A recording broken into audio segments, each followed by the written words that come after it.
And joining me now here in the intermission report,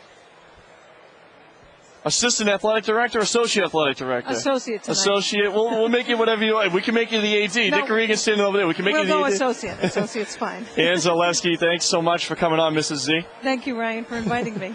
And, you know, just a special night here tonight. Pink the Rink, and obviously a cause so dear to you, being a breast cancer survivor. Absolutely. This is, like, heartwarming. It's amazing, the outpouring of support from Holy Cross. This is a perfect illustration.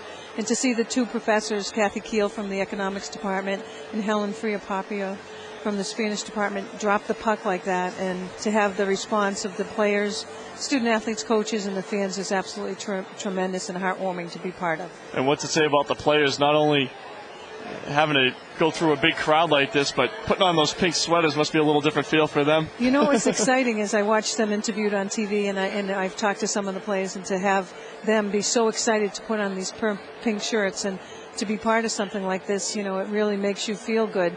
You know, as a breast cancer survivor, you know, you don't quite understand it unless you go through it yourself, how much it means when people really care and truly support, and they really want to find a cure for breast cancer and all cancers. And I think it hits home with a lot of people, and you certainly can see that from the support that we've all received. And now you're mostly linked with women's sports here on campus, and obviously women's basketball.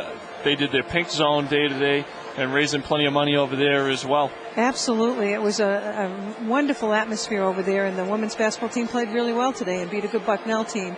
And it was a pink-filled gym, and they had the Mary McInerney Irish step dancers at halftime, and that's heartwarming to see that. Mary McInerney lost her battle with breast cancer last July, and her school lives on. She has hundreds and hundreds of Irish step dances, and they were out there at halftime performing. And to see the crowd respond to them, they were riveted to their seats. Usually they leave at halftime, but they stayed and they supported, and it was a wonderful environment. And it was so good to see the women come out with a win on Pink Zone Day. And I heard plenty of people walking out of the place. That was the best halftime show that they've ever seen. That was it. That was the best one. You can't top it. Absolutely. I don't know what we're going to do next game. Maybe we'll just have them give up their daytime jobs, not go to school anymore, and come to all our games, because it was just to see them out there and to see how they perform. I have two left feet, so I marvel at the way they can dance. And to see the response of the crowd was really tremendous. And now you have two sons here at Holy Cross, and obviously Holy Cross very linked to you as well. Absolutely. I have the good fortune, and we have the good fortune. I've been here just over 20 years, and my son Brian was just born. Actually, he was a couple months old when I started here. So, that was one of my dreams, to perhaps have a son come to Holy Cross. And then I had Kevin, and as the years went on, they took a good academic program, and they grew up at Holy Cross.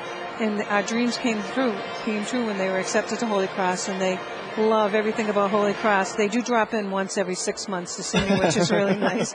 But that's a good sign, because they like Holy Cross so much, and that's so important to have them part of this wonderful academic atmosphere and social atmosphere. They love everything about it.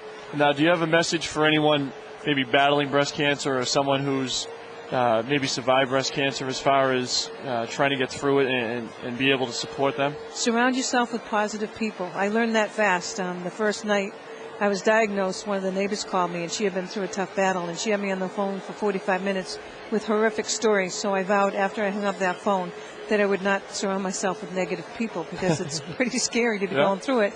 But when you have somebody just putting all this negative comments together, it's really hard. So I say, fight the battle, surround yourself with positive people, let others help you. That's really hard for me, because I like to help others, but it was something that I allowed to happen. People at Holy Cross were phenomenal. The coaches, before each chemo treatment, would send over a robe or flowers or plants or food. They were phenomenal. The students around Holy Cross, I was amazed at the type of support that I received and continue to receive. And it makes me feel so good. And I think it's important to be diligent with your mammograms and everything else you're testing. And the reason that I was able to not have extensive surgery is because it was caught early enough. And that's the most important thing of all, is catch it early before it spreads and gets into the lymph nodes.